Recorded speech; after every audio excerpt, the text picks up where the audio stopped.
dahil pauwi na po tayo, galing po tayo syempre sa pag-charity. Another day, another charity, di ba? Another vlog, another great day to give happiness and blessings sa iba pong masisipag na mga trabahador dito sa Maynila, kabahagian ng Manila. So ngayon, pauwi na po tayo. So para di tayo mapagod sa biyahe at di natin maramdaman ang ka-traffican dito, ka-stressan sa kalye, para mag-vlog tayo, samahan niyo po ako. So napakasarap sa feeling na naman na meron tayong nagawang kabutihan ngayon araw. Nakakapagod, sobra po talaga kung iisipin may pagod. Ganyan talaga sa Maynila, nakakapagod. So ayun, panoorin niyo po ang aking i-upload, kung ano ang nagawa nating araw. At na-experience ko din maging isang katulad ng ginagawa nila. Kung ano yung mga hinanap natin ng mga nagtatrabaho, is na-experience ko din at grabe, nakakapagod. Isa lang masasabi ko sa mga riders dyan, sa mga kalsada, is saludo tayo sa kanila dahil umulan, umaraw, tuloy ang kanilang paghahanap buhay. Ang kanilang trabaho ay talagang walang excuses. Talagang kailangan kumita ng pera. Yun lang ang mindset mo talaga dito, eh. Kailangan mo kumita ng pera, walang tamad-tamad. Wala kang dahilan para tamarin ka dito. Kung kailangan mo, gagawin mo lahat. Siyempre lalo na para sa pamilya mo. And ganun din tayo dito. Kaya tayo nagpo-vlog dito is para sa pamilya. Gagawin natin ang lahat. Ganun din tayo. Bakit tayo patuloy sa pag-vlog dito? Is gusto ko rin talagang magpatuloy sa akin charity vlogs. Napakasarap kasi. Hindi ko siya maiwan, hindi ko siya maalis sa akin eh. Nasanay tayo ng 4 na taon mahigit na ginagawa yun. So hindi natin basta-basta na lang makakalimutan yung ginagawa natin. And kaya agad dito sa Manila ay talagang tinutuloy natin yung mga ginagawa natin.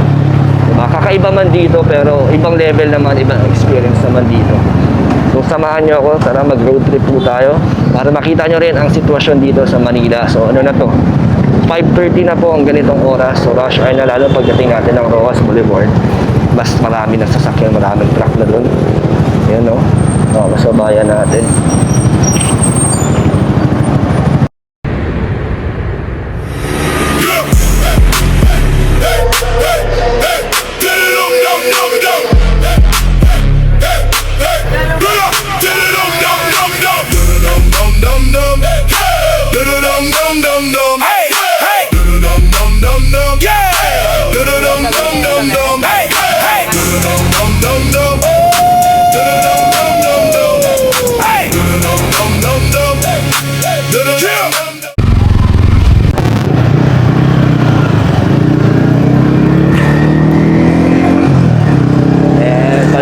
Tayo ng Rojas Boulevard and dito is tuloy-tuloy na. Oh shit! Oh shit! Oh shit! Sabi, kinakabahan talaga ako pag may nakikita ako mga enforcer. Tumitigil ang mundo ko.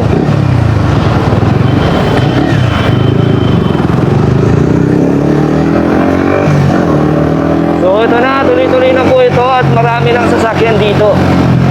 So yun nga, tulad ng sabi ko, magbablog tayo habang pauwi na tayo para hindi naman nasasayang ang ating biyahe at hindi tayo masyadong nakakaramdam ng pagod. And ayun, ba't ba natin ito ginagawa? Kasi ang sarap po sa pakiramdam, diba? Ang sarap po sa feeling na tumutulong tayo sa simpleng pamamaraan sa maliit o malaking bagay man. Ay ginagawa natin yun is masarap na ginagawa natin is nakakapagpasaya tayo. Diba?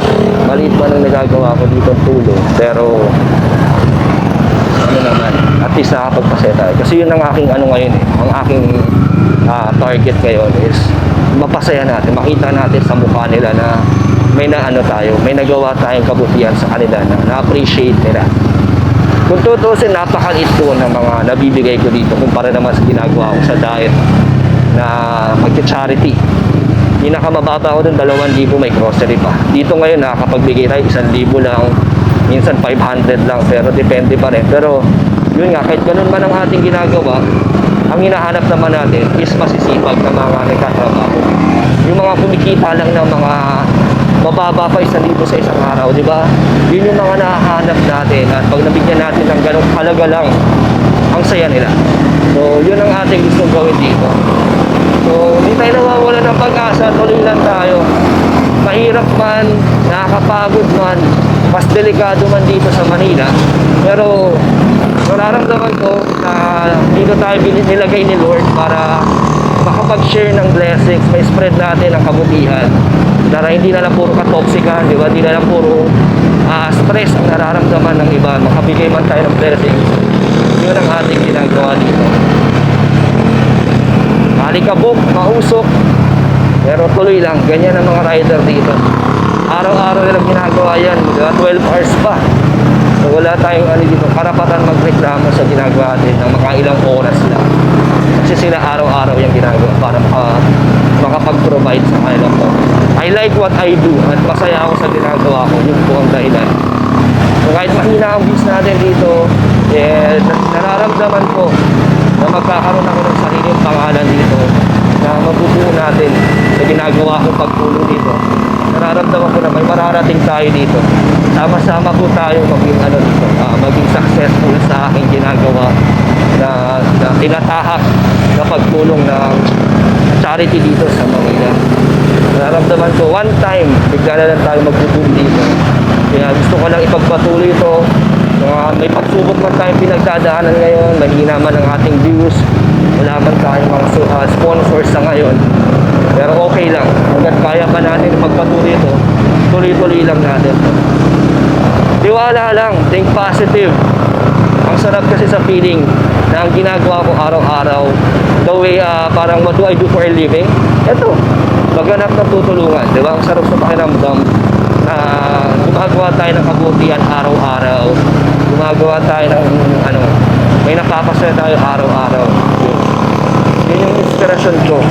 Kaya maraming salamat na may opportunity tayo na ganito ang ginagawa natin, and I'm very grateful na ito tayo. Sana lang ay mapagpatuloy natin ito hanggang gusto natin, di ba? Hanggang kailan.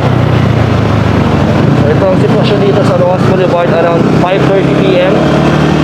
Busy po dito, araw-araw ganito. Kapag nakakotse kayo, medyo madidili lang kayo. Pag nakamotor kayo, nasa sa inyo kung paano kayo magsasahin. Siyempre tayo, takbong lang tayo. Takbong pogi lang. Kasi may nag-aantay sa atin sa bahay. Nag-aantay ang mga mahal natin sa buhay. Kaya kayong mga rider dyan, ride safe lang sa inyo. Di ba? Mabilis man o mabagal lang inyong takbo, makakarating kayo sa patutunguhan ninyo. Ganon din sa buhay. Mabilis man ang progreso ng iyong ginagawa, ramdam mo man o hindi. Pero at least may ginagawa ka sa buhay mo na alam mong may mararating ka.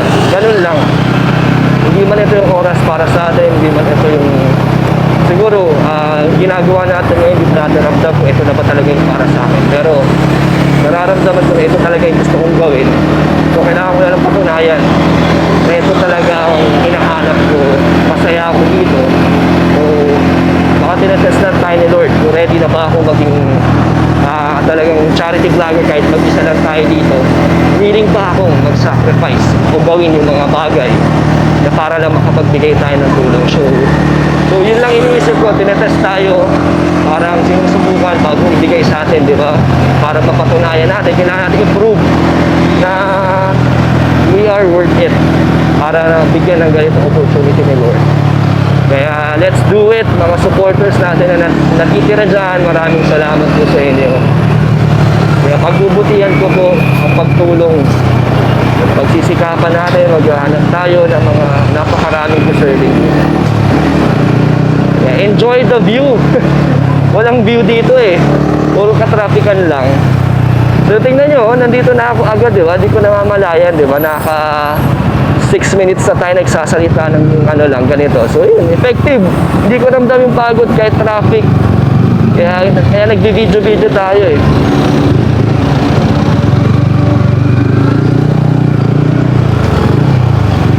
Ito yung sugal na gusto nating gawin. Yung tipong kahit matalo tayo, at least maganda ang ginawa natin. Diba? Kasi kaya pa natin, sakaling di tayo mag-success dito, okay lang. Kaya pa natin bumangon at magsimula ulit ng panibago. Kesa naman yung nag-aantay ako sa comfort zone ko, pero walang nangyayari sa atin. Diba? Hindi tayo nag-grow. Pero wala eh, nasasayang yung opportunity, di ba? So nauubos lang din yung meron ako paunti-unti, ganun din yung chance, ganun din yung opportunity. Na habang pinapatagal ko, nauubos, parang nasasayang, di ba? So hanggat maaga pa, hanggat kaya natin at may mga nagsusuporta sa atin, why not gawin natin na sumugal naman tayo. So wala tayong pagsisisihan pagdating ng dulo.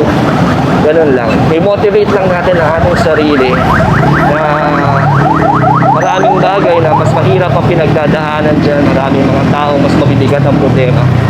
So wala tayong para sa akin wala akong karapatan magreklamo kasi ako I'm so blessed.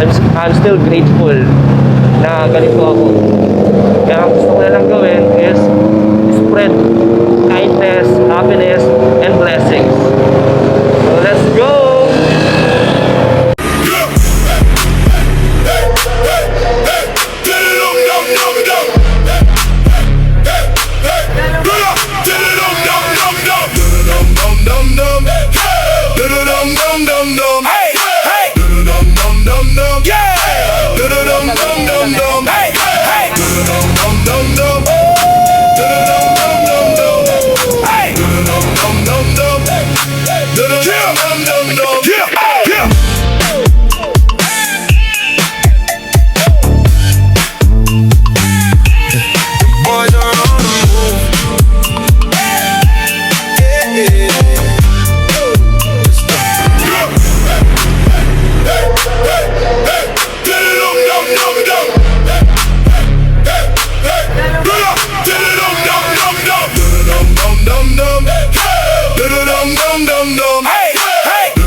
Malulubat na rin ang ating camera and malapit-lapit na rin tayo pauwi. Kaya thank you so much po. Sana nag-enjoy kayo.